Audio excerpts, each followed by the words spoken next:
Hello, everyone. Hello, everyone. It is with great joy to come on your screens once again. Yes. Welcome on the channel, Reigning with the The Crowns. We hope you are doing well by God's grace. We are faring very well. It is our first video, and we are going to embark on this series, Redemption, Salvation, and Being Born Again. Isn't it a great topic? It is a great place to start. Redemption, salvation, and being born again. But before we move on, we want you to do something. Tell them. Like, share, and subscribe. And also comment. Comment after you listen. Thank you. Or comment whilst you're listening. Before we embark on this journey, we would like to bring to you our own experience of being born again, our own experience of salvation, because we believe that what we have seen, touched, heard, and experienced is what we deliver to you. So on this series today, we are going to give you, or we are going to share with you our own experience of being born again. You want to go first? You can go ahead. All right. It all began in the 1990s. Why? she knows why she's laughing. It all began in the 1990s. Hey! In a very remote and interior village. Wow. I was born a sickly child. And if I have to speak, we won't get out of here today. So let me make it short and concise. I was born a sickly child. And at that time, my family were not Christians. They were not saved. They were idol worshippers. Don't ask me what kind of idols. They were idol worshippers. I know what sort of idols. Okay, keep it to yourself for now. They were idol worshippers. Comment, we want to know what sort of idols. They were idol worshippers. So my mom had been looking for solution for my ailment or condition from everywhere. From everywhere. It was like the woman with the issue of blood. Many physicians, but no healing. And at a point, a friend of hers advised her, why don't you take your son to church? Maybe he will get his healing there. So we went to church. We went to this prayer camp. And as prayer was going, at that time, at the age of 3, 4, I couldn't walk. I was always at the back of my mother. But as prayer was going on, the power of God hit me. And I stood from the ground, started walking, taking steps. And when my mother saw me, she was so happy. She started screaming.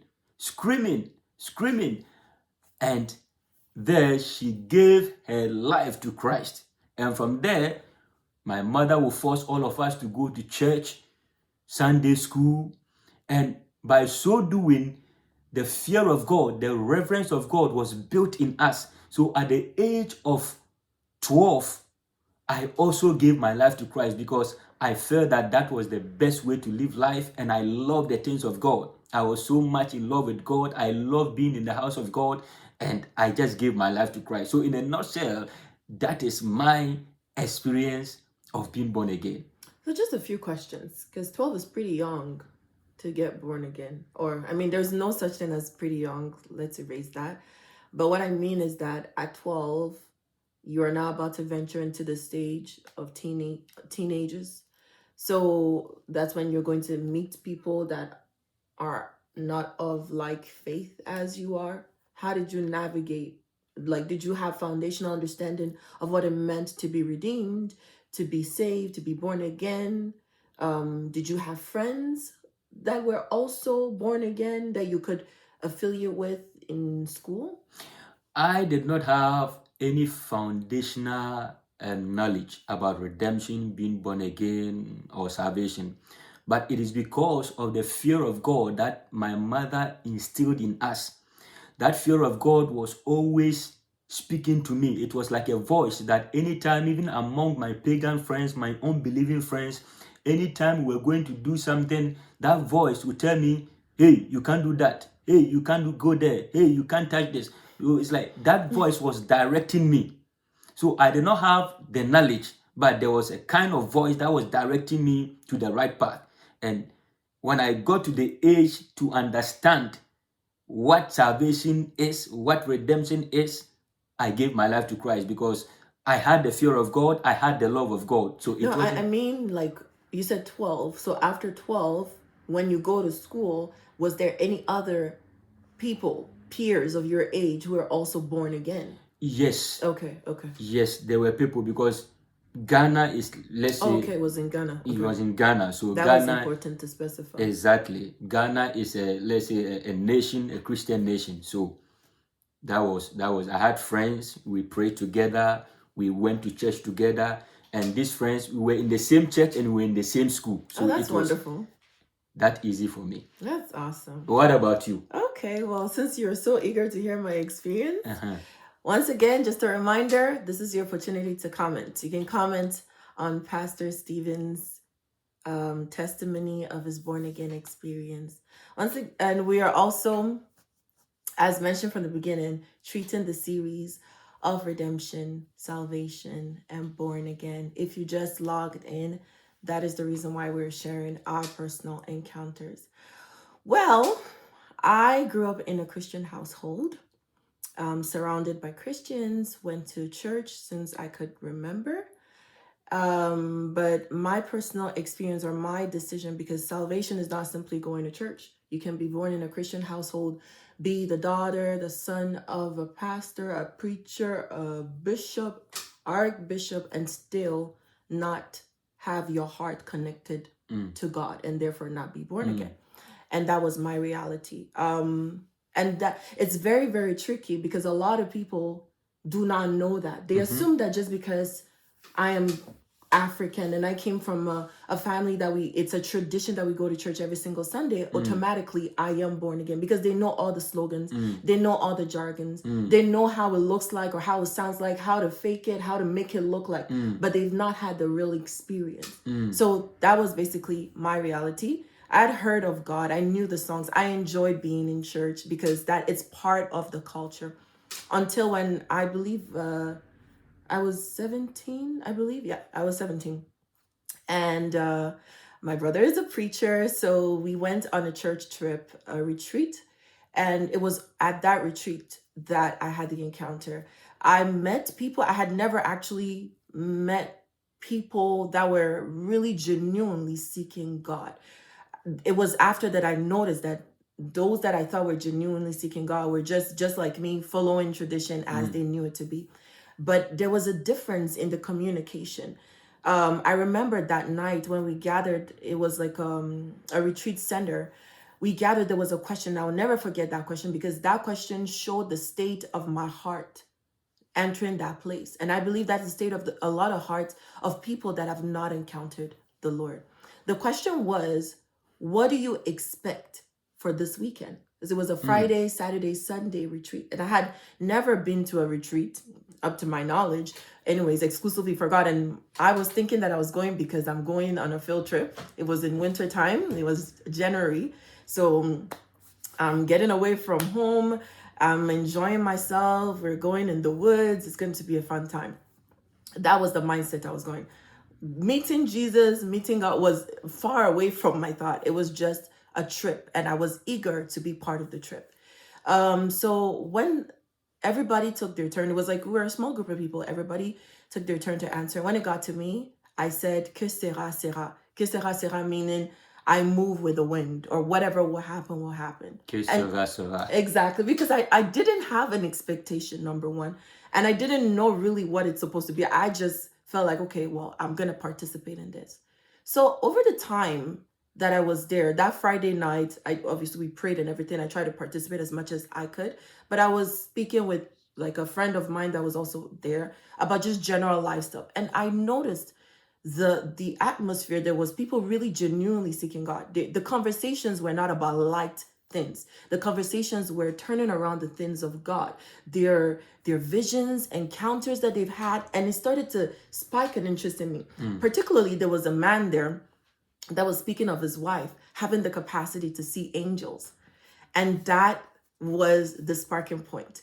I was tuned into that conversation, and the man was talking about you can see angels when you get an encounter with God, when God touches your heart, and then he draws you near, and then he opens your sight so you can see God. And I was like, hold on a second. So we could see God? It is possible to actually know God in that level so that you can show others to also meet God in that level. And that really drew my heart. It was as though the net had been thrown or the burning bush had just caught my attention and I was drawn into it. And I remember that day, suddenly I just wanted that. I wanted to see God and I wanted to know God in that way so that I can also speak about him in that way. Not just sing about him as if he's not in the room or just talk about him as if it's someone I've heard about, but I wanted a personal experience that I could say that I felt that experience. And so that night, that was when I had my encounter. I surrendered my life. That night. Yes. It was quite interesting. That night. Personally, it was, I literally felt a difference. It felt like something had just departed out of me. And I remember coming back from the trip when I entered the town that I was living at that time. I could literally sense, like I could feel that who I was before I left the town is no longer the person that came back into the town. And then from then on, it came so natural to just draw towards the things of God. That's when I knew that there has been a new birth experience. Because just like a newborn child desires fresh milk, desires little things that is natural to a regular baby, so does a born again believer desire the things of God. And so I subjected myself to training, to discipleship, to learn, to grow. Obviously, it was not an easy path, and it's still not an easy path because the Lord Jesus didn't call us to an easy path. It is an easy path because he bears our burdens and he provides the strength. But it's been a glorious journey so far. And so that's my experience in a sum up.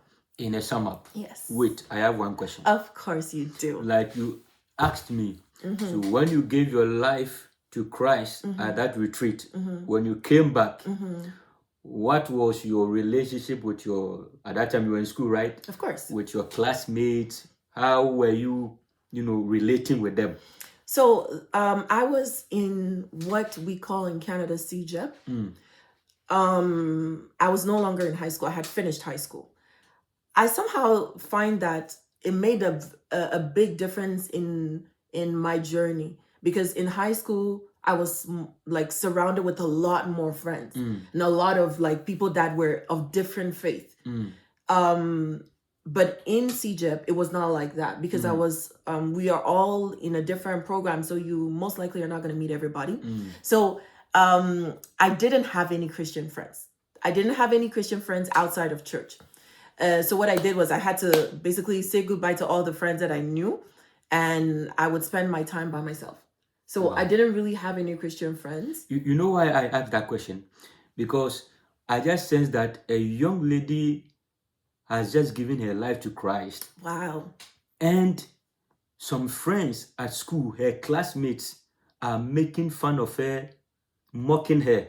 And I just wanted to ask that question so that she will be encouraged with your story. Okay. With your story. But we want to end here today. What we want you to understand is that the Christian life is an enviable life. It's not a pitiable life. And since we gave our life to Christ, there has not been an occasion for us to regret. Yes, she said it. The road has not been easy because walking with Christ is ups and downs. But when the challenge comes, face it. Face it.